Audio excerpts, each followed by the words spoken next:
अस्सलामुअलैकुम। Islamic kid stories कहानी है बुढ़े चाचा और ईमानदारी।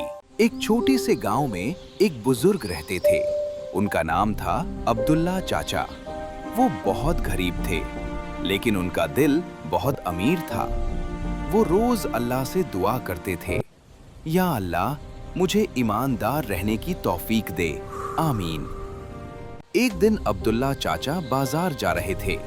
बाजार में बहुत भीड़ थी और सब लोग अपने काम में मसरूफ थे। अचानक उनकी नजर जमीन पर किसी चमकती चीज पर पड़ी। ये क्या? एक थाली, और इसमें सोने के सिक्के।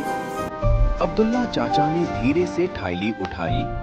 इतना सारा सोना, ये तो बहुत कीमती है। अगर ये रख लूं तो मेरी सारी मुश्किलें खत्म हो जाएं। नहीं, ये किसी और का माल है। ईमानदारी सबसे बड़ी दौलत है। अब्दुल्ला चाचा ने सबसे पूछा, क्या ये थाली आपकी है? उन्होंने एक एक शख्स से पूछा, लेकिन कोई भी मालिक नहीं था। तभी एक बच्चा अहमद भाग कर आया। चाचा, मालिक साहब अपनी थाली ढूंढ रहे हैं। वो बहुत परेशान हैं। अब्दुल्ला चाचा खुश हो गए। अल्हम्दुलिल्लाह, मालिक मिल गया। चलो बेटा, मुझे मालिक साहब के पास ले चलो। मालिक साहब अपनी दुकान के बाहर बहुत परेशान बैठे थे। मेरी सारी कमाई उस थाली में थी, अब क्या होगा?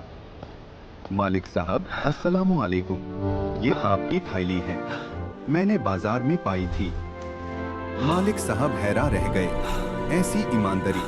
जज़ाकल्लाह चाचा, आप सच्चे ईमानदार इंसान हैं। नहीं मालिक साहब, मुझे इनाम नहीं चाहिए, अल्लाह का सवाब काफी है। ये खबर पूरे गांव में फैल गई। सब अब्दुल्ला चाचा की तारीफ करने लगे। मालिक साहब ने ऐलान किया, अब अब्दुल्ला चाचा को कोई तकलीफ नहीं होगी। अल्लाह ने उनकी ईमानदारी का बहुत अच्छा बदला दिया। शुक्रिया या अल्लाह, तूने मेरी ईमानदारी का सवाब दिया। ईमानदारी जन्नत की तरफ ले जाती है। बेटा अहमद, हमेशा याद रखना, ईमानदारी सबसे बड़ी दौलत है। जी चाचा।